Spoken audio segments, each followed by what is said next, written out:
amigos da Rede Mundo Maior. Você acompanha a partir de agora o programa Ciência e Espiritualidade e hoje vamos falar sobre a transição planetária. Olá, estamos aqui para mais um programa Ciência e Espiritualidade aqui na sua TV Mundo Maior. Hoje nós vamos falar de um assunto bastante palpitante e recorrente, nós diríamos, sobre o fim do mundo, sobre a transição planetária. Quantas e quantas profecias já foram feitas e não se cumpriram? E nesse momento em que nós temos informações de várias áreas, de vários locais, de várias culturas, que dizem que nós estamos nos aproximando de um momento de transição planetária, e nós, espíritas, acreditamos que o nosso planeta está realmente passando de um planeta de expiação para um planeta de evolução. Mas o que será que nós podemos acreditar ou não acreditar? Negar, ignorar, eu acho que é errado, mas também supervalorizar e criar situações catastrofistas também. Eu sou sempre pelo caminho do meio. Então, o que será que a gente tem que fazer? Como será que a gente tem que pensar? Na minha opinião, uma avaliação criteriosa sobre todas as informações.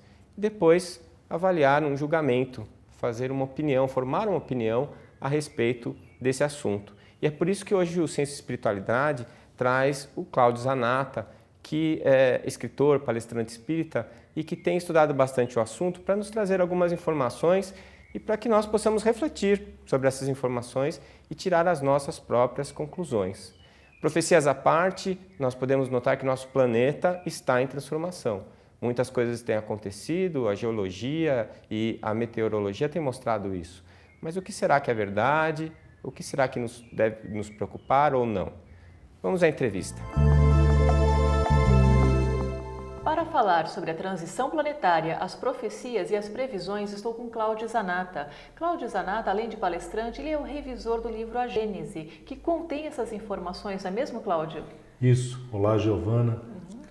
O livro A Gênese, Os Milagres e as Predições segundo o Espiritismo, uma das obras do Pentateuco, como é dito hoje em dia, né, de Kardec, da doutrina espírita. Na terceira parte, é um livro, um volume dividido em 3 assuntos diferentes. Na terceira parte, trata exatamente da questão das predições, que era um assunto que dizia de perto Allan Kardec, entender como era possível prever, antever acontecimentos que estavam muito além no futuro. Certo.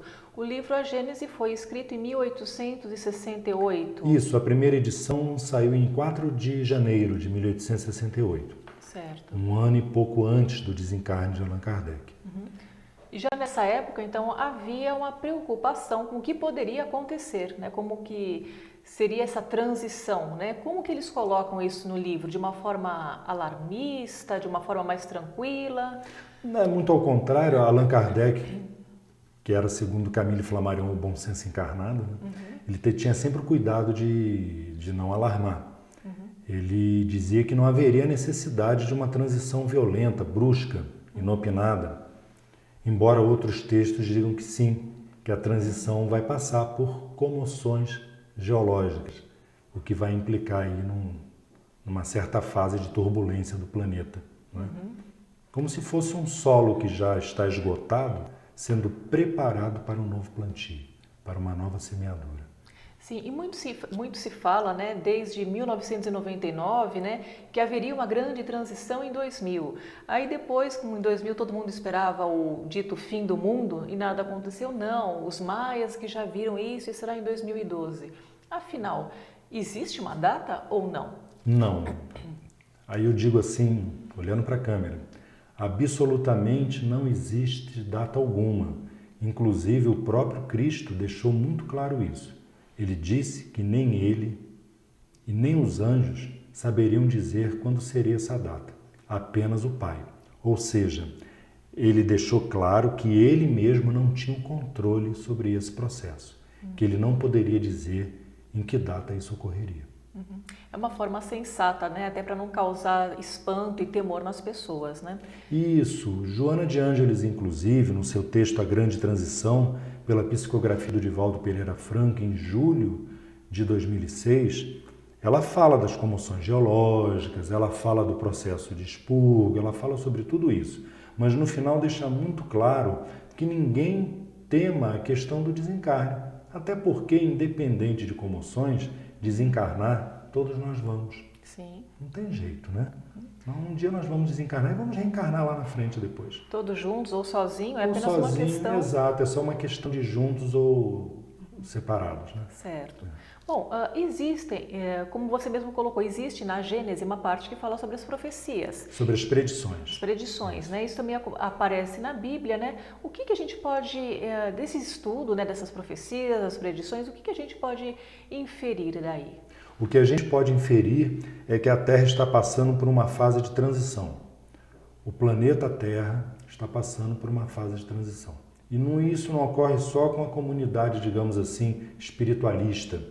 Isso inclui os espíritas, os evangélicos, os esotéricos, todos esses espiritualistas falam muito sobre isso, não é? Inclusive nós. Mas a própria comunidade científica já dá sinais de que alguma coisa diferente está acontecendo.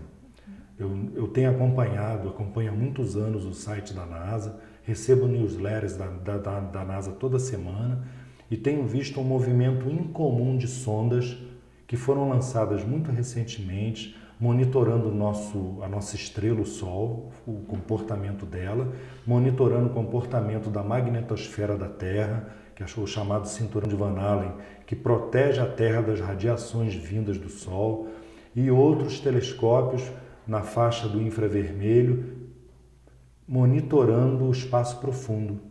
Em 1983 foi divulgado com estrépito pelo Washington Post, que eu considero um periódico muito sério, foi o que denunciou o escândalo de Watergate, por exemplo.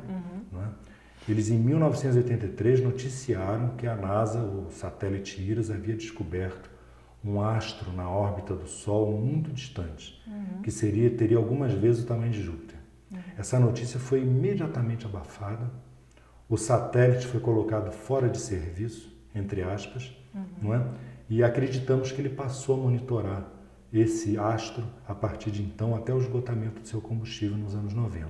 Certo. Já no início do século XXI, a NASA montou um baita de um telescópio no Polo Sul, no meio do nada, na estação Amundsen.